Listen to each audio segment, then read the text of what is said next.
Olá, vamos a mais um capítulo. Hoje é o capítulo 9. Pela manhã, Diodoro levantou-se sentindo-se comunicativo, tocado de algum remorso. Lucano era apenas o filho de um liberto.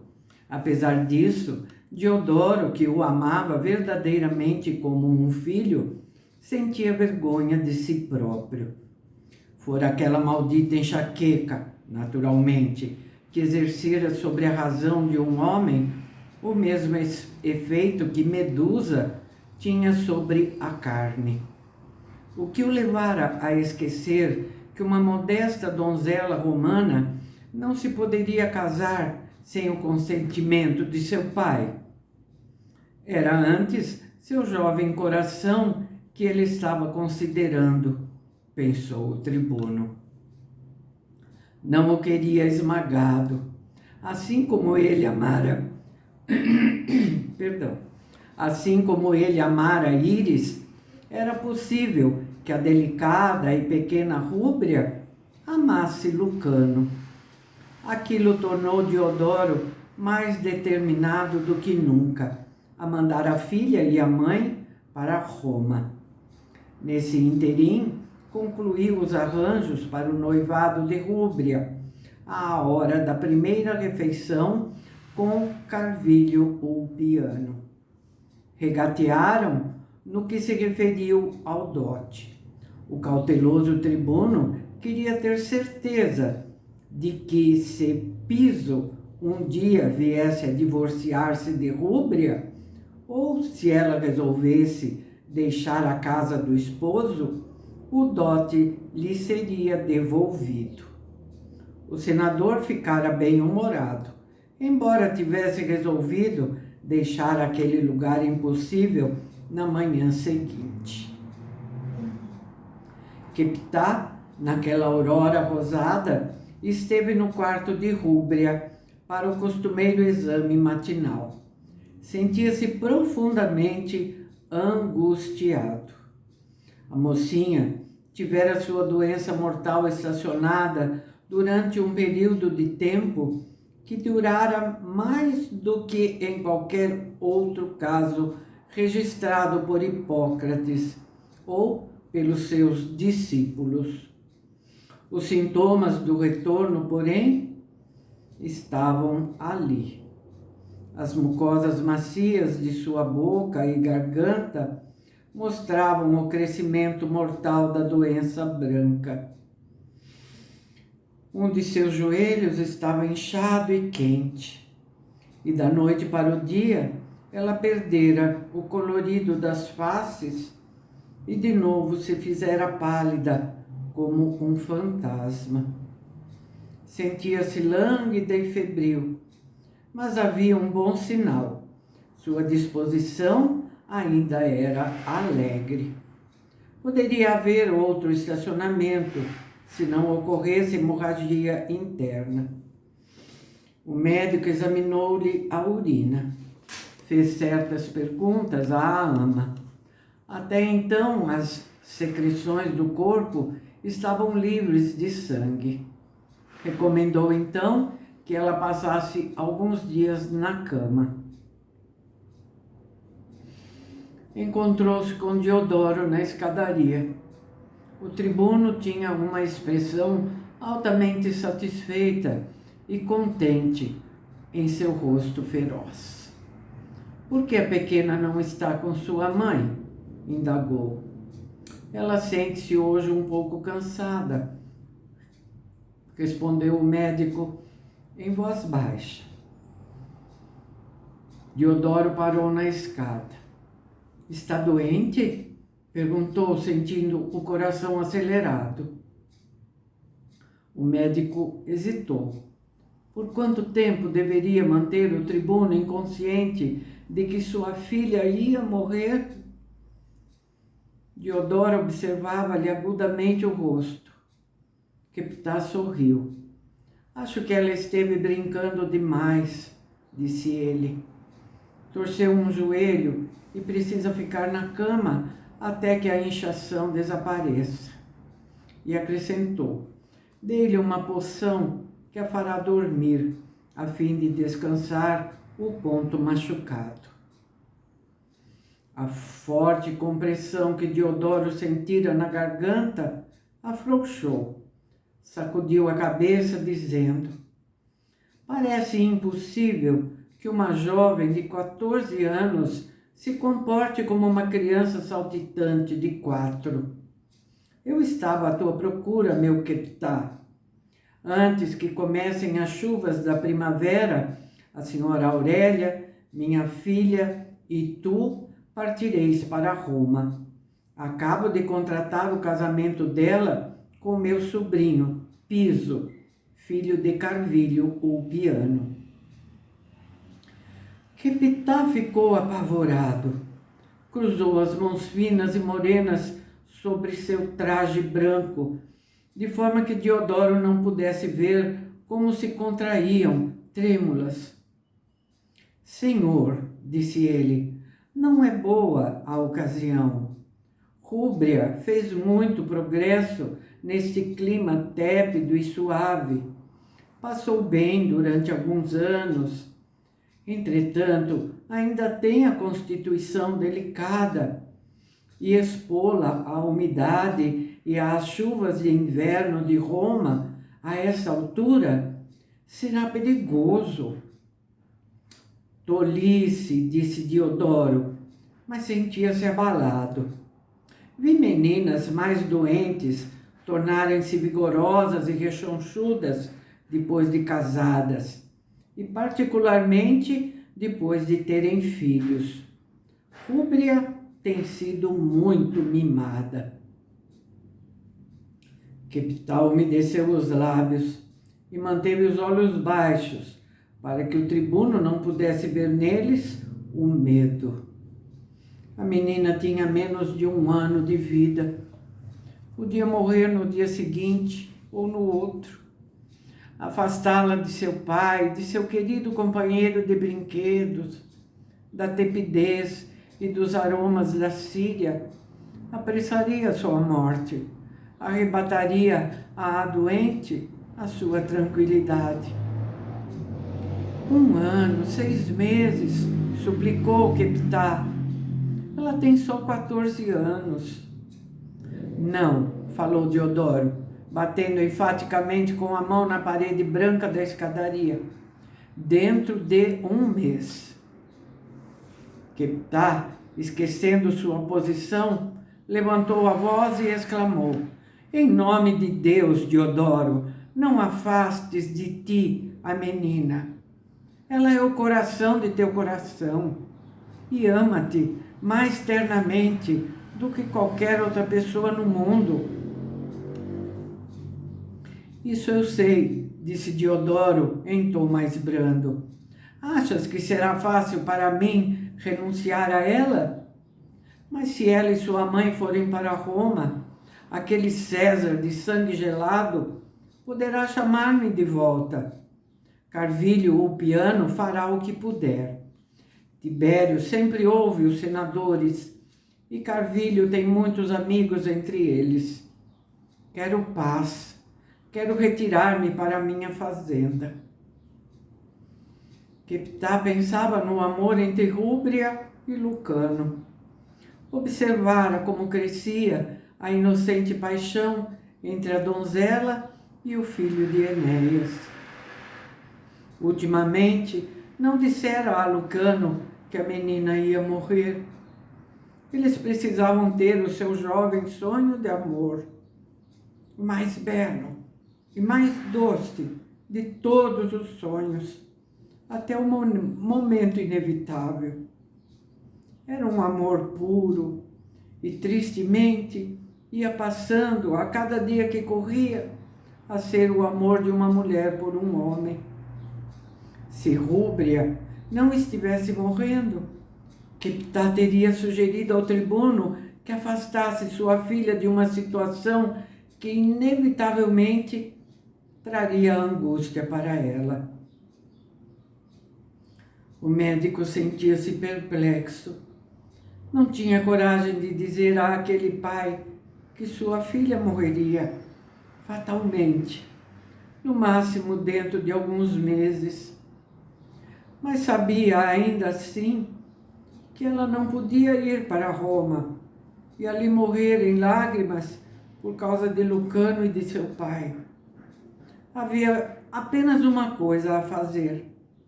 Inclinando-se em silêncio diante do tribuno, dirigiu-se aos aposentos das mulheres e pediu a uma escrava que solicitasse de Aurélia um momento de consulta. Aurélia, que estava fiando diligentemente entre suas escravas, mandou chamá-lo, sem interromper seu trabalho.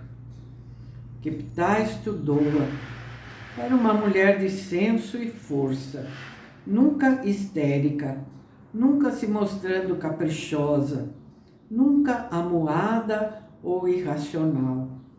Suas faces estavam mais coradas do que de costume naquela manhã, e seus grandes olhos castanhos pareciam mais meigos, como se ela estivesse devaneando sobre algum prazer, algum amor passado. Posso falar-te em particular, senhora? Pediu Queptá. Aurélia imediatamente mandou que suas escravas se retirassem, mas suas mãos continuaram ocupadas. Como está a nossa Rúbria esta manhã? Indagou. Queptá disse: há algo de que te preciso falar, senhora, e que não ouso dizer ao nobre tribuno. Aurélia ficou com um fuso na mão e seu pé imobilizou-se sobre o pedal. Empalideceu um pouco, mas seus olhos não se obscureceram, nem se alargaram de susto. Disse serenamente: Rúbria está doente outra vez? Sim, senhora. Ela não pode viver. Morrerá antes do outono. Aurélia tornou-se lívida sob a pele morena. Pousou o fuso sem que a mão lhe tremesse.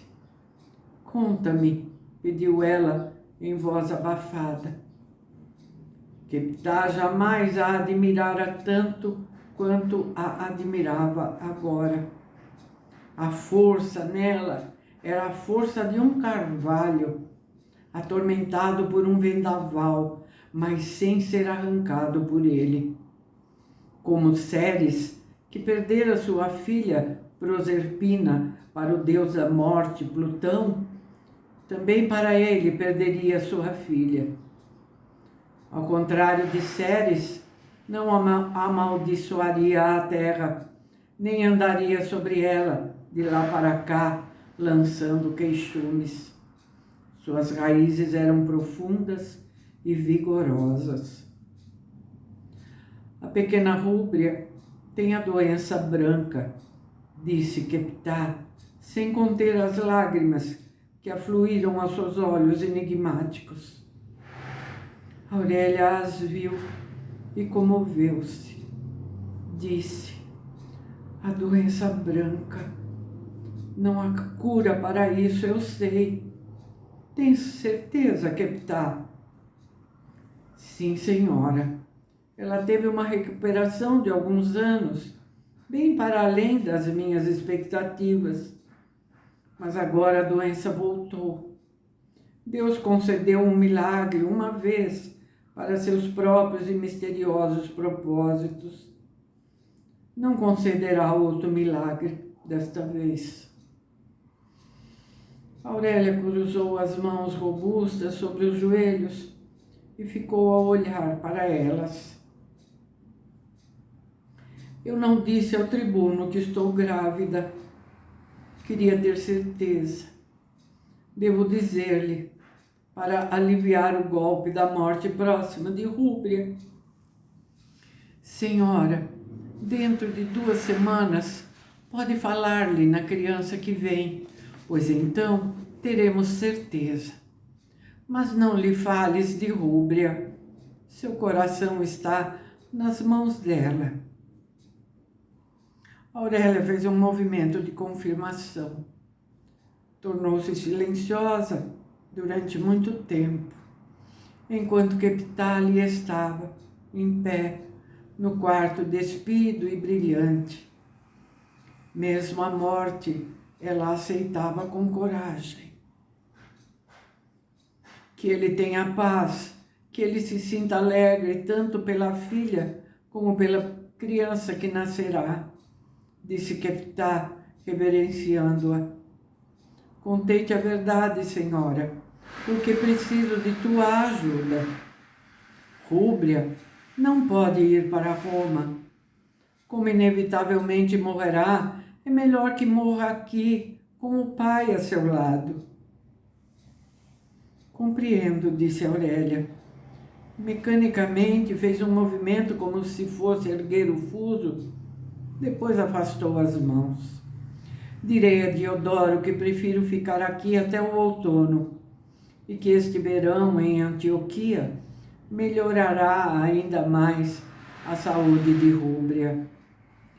Devíamos partir dentro de 14 dias.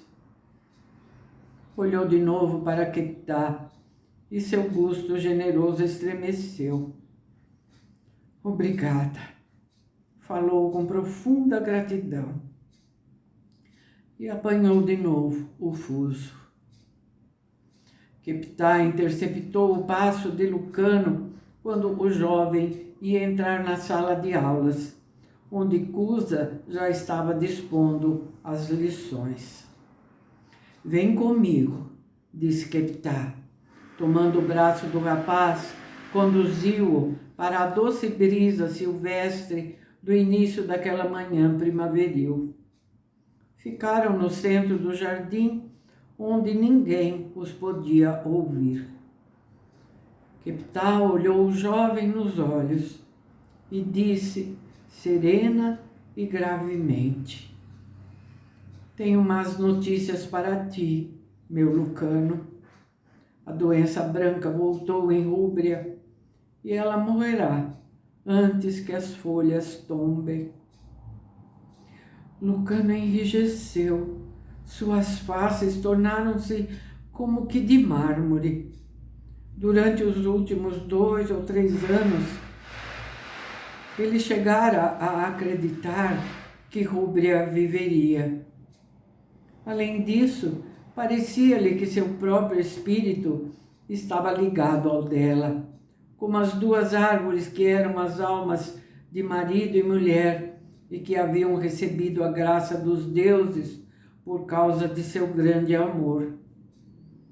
Não falara de Rúbria com Keptá. Tivera demasiado medo. Cada dia ele se regozijava com o florescimento dela. Cada hora com ela era como ouro, recentemente tirado da mina e primitivo. O riso dela era mais claro e mais forte, o colorido de suas faces mais brilhantes, seus membros mais leves e mais rápidos nos movimentos. Deus fizera um milagre. E embora Keptá o tivesse advertido no início de que se tratava apenas de um recuo, Lucano obstinadamente chegara a acreditar que o milagre tivesse permanência. Não acredito nisso, disse Lucano com voz estrangulada, tentando arrancar o braço do aperto das mãos de Keptá. Agora seus olhos brilhavam de dor e medo. E o rapaz olhava para Keptá como para um temível inimigo. Keptá apertou ainda mais o braço dele. Eu não minto, falou. A menina está morrendo. Deus não pode permitir que essa coisa horrível aconteça, disse Lucano, uma nota de ódio em sua voz. Olhava para a abóbada translúcida do céu. Ele não pode levar Rúbria, que não fez mal a ninguém. cujo coração é puro, que carrega deleite e amor até em sua própria sombra. Keptá suspirou. Se Deus levasse apenas os perversos, então esse mundo seria realmente um paraíso. Dizem que os deuses amam morrem jovens. Deus ama aquela criança. Rúbria. Desculpa.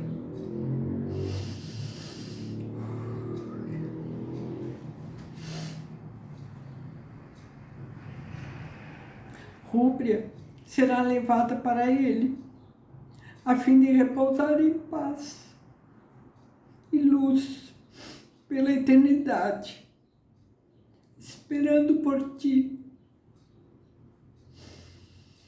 Mas o jovem coração de Lucano rebelou-se violentamente. Sua mente estava cheia de escuridão e desespero. O macio vento que lhe roçava a carne fazia-o estremecer. Odiava a Deus, que podia privar o mundo de Rúbria e despedaçar seu espírito em farrapos. Tudo quanto soubera sobre Deus, todo o amor que lhe dera, humildemente, com júbilo e exaltação, morria em cinzas amargas, espalhadas por um vento mortífero. Tinha rezado frequentemente: Rúbria não, Pai, mas eu, poupa Rúbria. E acreditara que Deus o ouviria e atenderia a sua prece. Dizia consigo mesmo, desesperado: não acredito mais. Se Deus deixar que isso aconteça, então ele é mau. E não há nada senão mal neste mundo. Não há Deus. Se Rúbria tivesse morrido quando a doença se manifestara pela primeira vez, Lucano teria aceitado aquilo com a simplicidade e a tristeza de uma criança inocente e teria rezado pela alma da menina. Amava-a agora como homem, com poder, intensidade e toda a aspiração e dedicação de sua alma. Como homem, acreditava de súbito que ela morreria completamente e estaria perdida para ele pela eternidade. Observando-o, Keptá viu o ódio violento e a agonia nos olhos do jovem, a amarga rebelião, a recusa, e disse alarmado: esqueceste então tudo quanto sabias, meu Lucano? Esqueceste a estrela, o amor, a compreensão? Perdeste teu devotamento a Deus e teu conhecimento dele? Lucano disse através dos lábios ressecados: esqueci. Sonhei como uma criança. Agora estou no mundo dos homens. Então, como homem, deves aceitar. A revolta é para as crianças que não têm conhecimento, disse Keptá, tornando a suspirar. Levou a mão ao ombro rígido de Lucano, recordando-se de que os monges lhe haviam dito que o jovem deveria fazer sombria e solitária jornada até Deus. Ainda assim, desejava que Lucano não viajasse sozinho. Pensas ser o único a conhecer o infortúnio? Perguntou Keptá. O coração revolta-se contra a dor, pois isso é natural. Mas tu conheceste mais do que a dor. Conhecestes Deus. Ele é assim tão fácil de esquecer? Lucano ficou silencioso. Não repelir instantaneamente a dor é não ser humano, continuou Keptá com urgência na voz. Felicita-te por todos estes anos terem sido teus, por não haver a tristeza roçado por ti, por teres tido o amor de teus pais e de Diodoro, de ter sido tua vida serena e alegre, de teres amado Rúbria. Deus tem sido terno e amoroso para contigo. E apesar disso, exatamente quando Ele pede que compreendas, que tenhas fé, que no desespero e no temporal o aceites simplesmente como o aceitaste ao sol radiante e à beleza e ao riso, tu lhe voltas as costas com ódio e gritas em tua alma: não há Deus? Que Ele faça outro milagre, disse Lucano, respirando profundamente. Keptá sacudiu a cabeça. Tu é que vais dispor o que ele deve fazer? E acrescentou: tenho sido teu professor, tens estado comigo em meio a tantos fatos desagradáveis. Viste dor, sofrimento e morte. Ajoelhaste ao lado da enxerga de escravos moribundos e os consolaste com palavras de paz, amor e fé. Dirigiste para Deus os pensamentos deles. Mas Deus não deve tocar-te. Ele não deve torcer teu coração. És então de tal forma sacrossanto que devas ser poupado ao fato comum a todos os outros homens? Oh, egoísta! Oh, homem de pouca fé! Lucano não respondeu. Seus olhos pareciam pedras azuis. Keptá prosseguiu. Uma mulher é mais forte e mais sensata do que um homem. Dei a notícia a Aurélia e ela aceitou-a com coragem e submissão. E acrescentou: nada disse a Diodoro. Ele, como tu, não tem força. Lucano exclamou: como se pode ter força quando não há uma resposta para o infortúnio e para o sofrimento? Keptá baixou os olhos pensativamente. Houve um homem chamado Jó que fez essa pergunta. E Deus lhe disse: onde estavas tu quando eu lancei os fundamentos do mundo? E Jó silenciou. Essa é uma resposta de sofista, falou Lucano. Ainda assim é uma resposta mais confortadora do que muitas outras. Lucano apertou as mãos contra os olhos e Keptá contemplou-o compassivamente. Depois disse: regozija-te com as pequenas bênçãos. Era desejo de Diodoro que Rúbria te deixasse, dentro de 2 semanas, partindo para Roma. Agora, a heróica senhora Aurélia o dissuadirá, porque sabe. Ela não quer que a filha morra tão longe do pai e de ti. Não pode ser tão nobre quanto uma mulher? Cusa surgiu no jardim. Aí estás, aluno velhaco, disse o professor grego. Queres evitar as lições, não é? Apressa-te, vagabundo. Lucano olhou com raiva para ele, mas Keptá sorriu e tocou-lhe no braço. Meu bom Cusa, teu aluno está pronto. Eu acabo de completar a lição. Voltou-se para Lucano e indagou. Completei a lição?